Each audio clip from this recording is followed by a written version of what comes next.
बोले भैया कुछ करो पर मेरी मुक्ति कर दो, इस प्रकार मुझसे प्रेत बनकर अब नहीं रहा जाता। गोकर्ण जी कहने लगे कि भैया कुछ समय इंतजार करो, प्रातः काल होने दो, अभी हमें तो तुमसे डर लग रहा है। सुबह जैसे ही होगी तो तुम्हारी मुक्ति का कोई साधन ढूंढा जाएगा।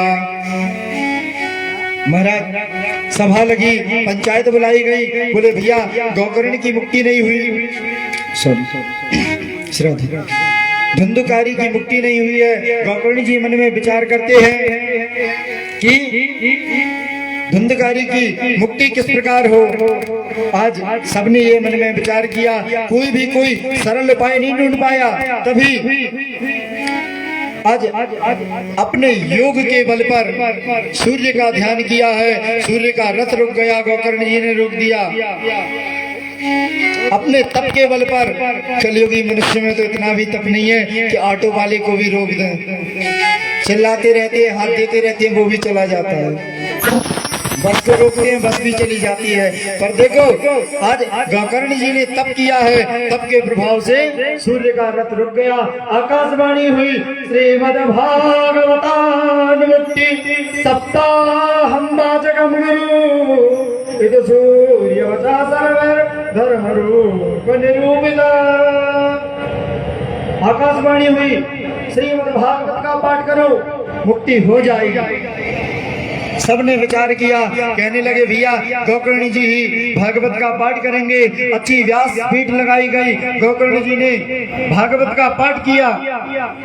सभी लोग आए, श्रोता समुदाय आए, सभी को अलग अलग बैठने की व्यवस्था दी गई। बैठने की व्यवस्था के साथ बोले भैया धुंधकारी कहाँ बैठेंगे, क्योंकि वायु रूप था, वायु के समान उसको स्थान देते, वो कभी यहाँ से वहां चला जाता, वहां से यहाँ आ जाता।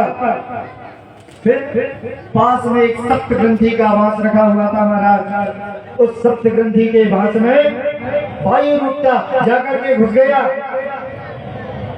भैया कोई कहते हैं हमसे, महाराज आपने बांस नहीं लगवाया, भागवत हो रही है। अरे बांस तो लगवा दे, कोई धुंधकारी जैसा प्रेत भी तो बनो। है कोई धुंधकारी के जैसा प्रेत, तभी तो बांस से मुक्ति हो। अरे भागवत श्रवण से ही मुक्ति हो जाती है। जब पितृदोष लगता है तो पितरों के लिए हम भागवत करवाते हैं, तब बांस लगाया जाता है। निष्काम भाव से कभी बांस लगाकर भागवत नहीं करते। महाराज आज गोकर्ण जी ने भागवत करना आरंभ किया।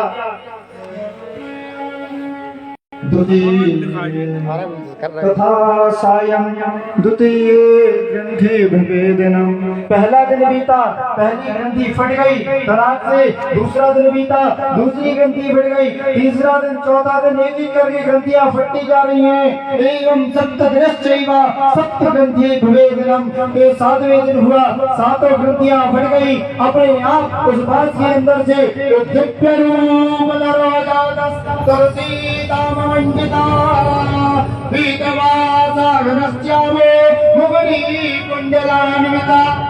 महाराज सातों ग्रंथियां फट गई और एक दिव्य रूप धारण करके धुंधकारी प्रकट हो गया। धुंधकारी को भी देव रूप मिल गया। बोलिए धुंधकारी महाराज की। आधे लोग तो बोल रहे हैं जब इतना पापी था फिर भी जय बोलो आ रही है। पापी था जब था, अब तो देव रूप धारण कर लिया। भैया देखा है धुंधकारी बड़े दिव्य अलौकिक रूप में प्रकट है। कानों में कुंडल जन्म जा रहे हैं, मोर मुकुट लगाए हुए हैं, हाथों में बाजू बंद बने हैं, पीतांबरी धारण किए हैं। सब लोग देखकर चौंक गए। भागवत की इतनी बड़ी महिमा, धुंधकारी जैसा प्रेत भी आज देखो तो देव रूप में आ गया। महाराज धुंधकारी ने जैसे ही आया, हाथ जोड़े, अपने गोकर्ण भाई के लिए प्रणाम किया। कहने लगे कि धन्य हो गोकर्ण जी, आपने मेरे जैसे प्रेत की भी मुक्ति कर दी। भागवत की वर्णन करने लगा। धन्यम भागवती वार्ता प्रेत पीड़ा विनाशिनी सप्ताहोपि तथा धन्या कृष्ण लोक फलप्रदा। महाराज धन्य है ये भागवती जिसने आज मेरे जैसे प्रेत को भी मुक्त कर दिया, और उससे भी ज्यादा धन्य है 7 दिनों की यह कथा जो कृष्ण लोक फलप्रदा श्री कृष्ण की प्राप्ति करा देती है। महाराज देव गड़गड़ाटे के साथ में एक विमान आया, विमान पर धंधकारी बैठा चला गया। जैसे ही जाने लगा गौकर्ण जी ने कहा, अरे भैया रुको तो, कहाँ जा रहे हो? बोले क्यों महाराज क्या हुआ? बोले भैया अकेले धंधकारी ने स्पेशली कथा नहीं सुनी है, हम सब भी ये सब कथा सुनने बैठे हैं, इनका क्या होगा? कहते हैं अत्रैव बहवः सन्ति श्रोतारो निर्मला आनीतानि विमानानि न तेषां युधवत् कुतः। महाराज हम सब भी तो ये सब श्रोता बैठे हैं, इनके लिए भी तो मुक्ति करवाओ, ये सब भी तो अपनी मुक्ति के लिए ही बैठे हैं ना। महाराज भगवान के पार्षद कहने लगे, श्रवणस्य विभेदेन फलभेदोऽत्र संस्थिता श्रवणं तु कृतं सर्वं न तथा मननं कृतं। महाराज सुनने से कुछ नहीं हुआ, एक से कई दूसरे से ये जा रही है, ये नहीं होना चाहिए। अगर भागवत से मुक्ति चाहते हो तो एक से जाए और हृदय में बैठ जाए। श्रवणं तु कृतं सर्वे, सबने सुनी पर ना तथा मननं कृतं, किसी ने भी मनन नहीं किया। यहाँ से सुन के तो गए, आगे जाके कह रहे भैया आज तो महाराज ज्यादा ही करिया लग रहे थे। कोई कहे वो महाराज ने कपड़ा खराब पहने थे, कोई कहे वो साउंड सिस्टम खराब रहे, कोई कहेगा भैया राम भैया को गलो बैठो। ये बातें होंगी, ये बातें नहीं होगी कि भागवत में क्या क्या सीखा। अगर ये बातें करो तो मुक्ति होगी। एक दूसरे से चर्चा करो कि काय बहन आज महाराज ने भागवत में क्या क्या बातें बताई थी। अपने आस पड़ोस वालों को लेकर आओ, रिश्तेदारों को भी फोन लगाओ कि भैया हमारे गांव में ये अत्यंत ऐसा सुलभ समय आया है कि हनुमान जी की कृपा से भागवत हो रही है, आप सभी लोग आओ। कुछ लोग तो अभी भी, पिछले साल भी कथा हुई थी, बताया था कि भागवत साक्षात भगवान है। कुछ लोग तो अभी भी बोलते हैं बोलिए भागवत मैया की जय। देखो अभी भी बोल रहे हैं भागवत मैया नहीं है, भागवत भगवान है। तिरोधाय प्रविष्टोयम श्रीमद्भागवतार्णवम्। भगवान जब इस धराधाम को छोड़कर गए तो भागवत के अंदर अपना तेज छोड़ गए। सुखी ये भविष्य सच्च भागवतो दधा। भागवत में भगवान का तेज विद्यमान है, भागवत भगवान है। अलग अलग स्थानों पर भागवत के भी कई श्रोता मिलते हैं। एक बहुत अनुपम कथा है, पूज्य राजेश्वरानंद जी के द्वारा श्रवण की थी, आप सभी के लिए भी सुनाते हैं। एक बार की बात है, बड़े ध्यान से सुनिएगा, बड़ा आनंद आएगा और बड़ी सीख मिलेगी। एक बार की बात है, एक पंडित जी काशी बनारस से भागवत का अध्ययन करके, वेदों का अध्ययन करके अपने ग्राम को लौट रहे थे। जाते जाते महाराज आज एक स्टेशन पर उनकी ट्रेन रुकी, सोचा थोड़ा बहुत फलाहार कर लिया जाए, भूख लगाई है। महाराज निकले, फल तो लो आए, फल तुलने के बाद जैसे ही जेब में हाथ डाला तो क्या देखा, पैसे तो दूर की बात जेब ही नहीं, बोले कट गई। इसके बाद में जैसे ही जेब देखी, बोले बोले भैया महाराज जी फल। बोले अब फल का क्या करेंगे, पैसे ही नहीं बचे। अरे बोले महाराज जी चलिए कोई बात नहीं है, आप ऐसा करो पैसे रहने दो, कुछ फलाहार कर लो, अब हमारी तरफ से कर लो। भैया आज पंडित जी ने कहा कि चलो ठीक है भैया कोई दिक्कत नहीं है, जो ही राम सोई राम, नहीं बचे पैसे कोई दिक्कत नहीं है।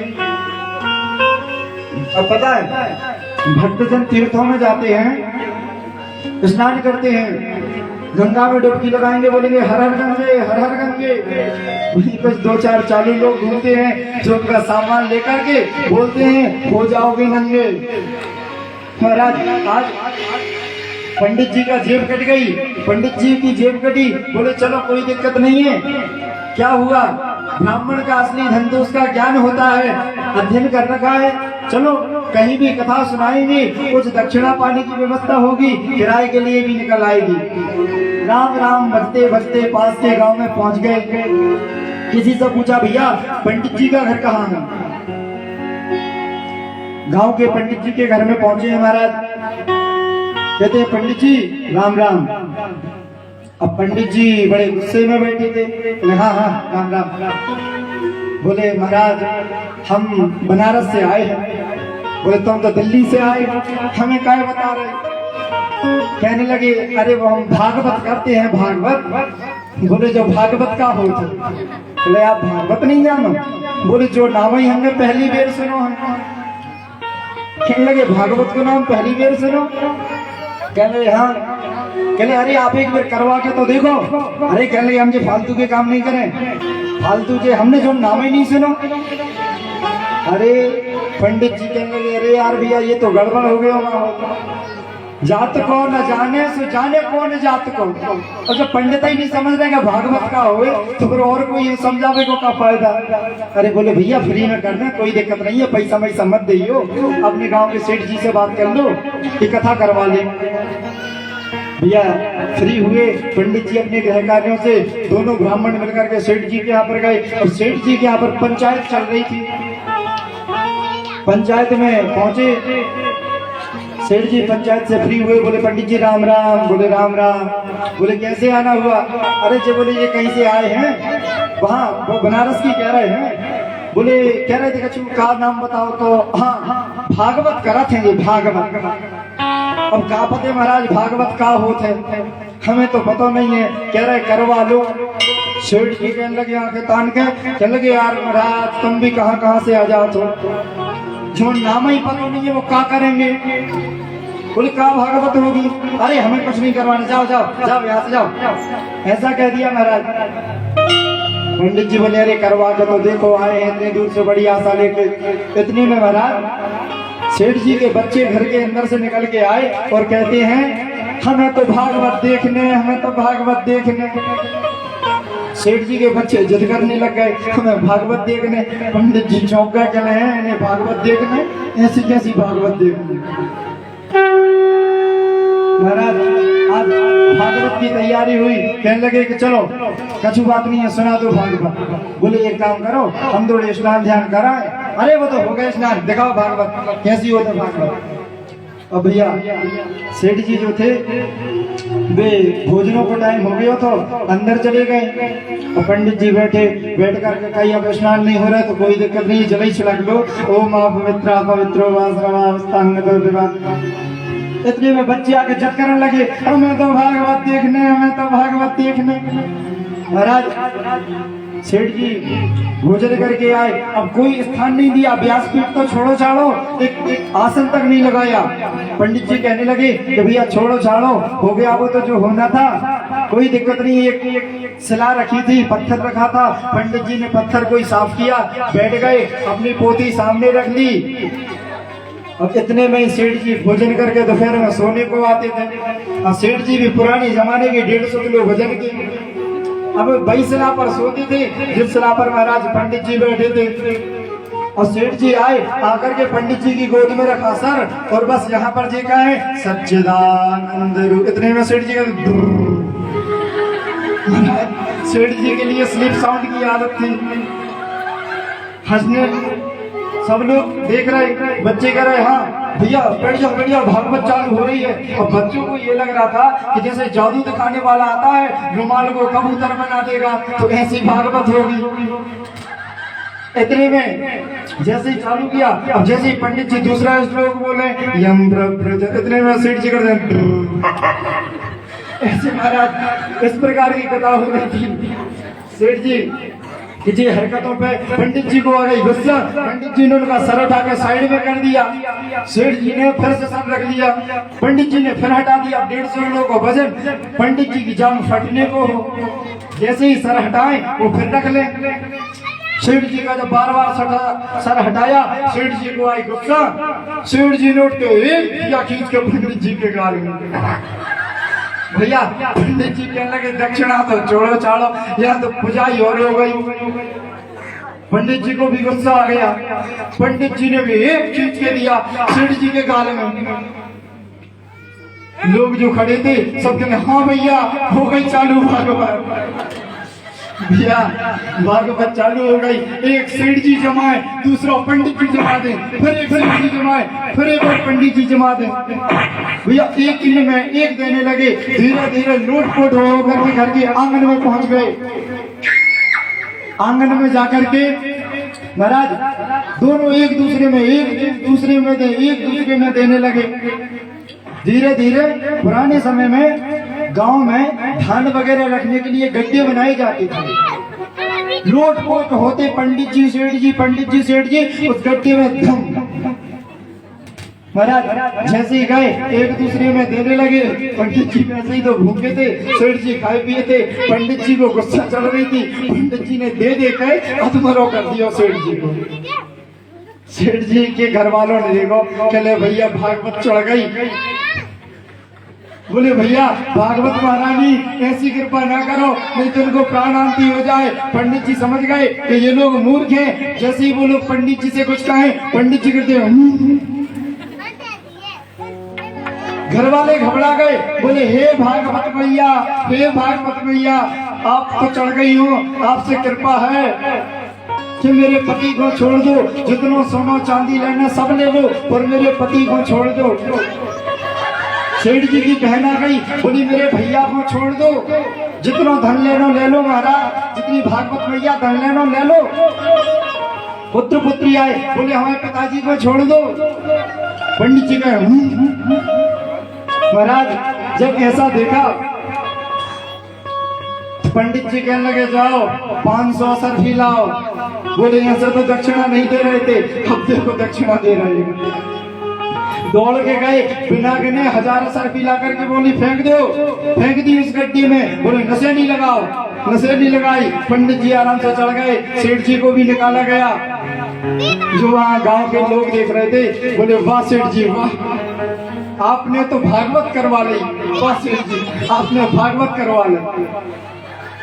भैया सेठ जी कहने लगे अरे हम तो तुच्छ से आदमी, आप सब पंचों की कृपा, बड़े बूढ़न को आशीर्वाद, चोजा अधम देर से भागवत हो गई। बोले भागवत महापुराण की।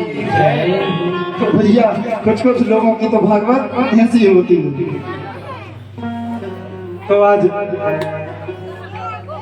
कथा में पुनः प्रवेश करते हैं कि पार्षदों ने कहा कि अगर मंत्र पर विश्वास नहीं करोगे, गुरुजी ने कान में मंत्र दे दिया परंतु उस पर विश्वास नहीं है, जप नहीं कर रहे तो उसका फल व्यर्थ हो जाएगा।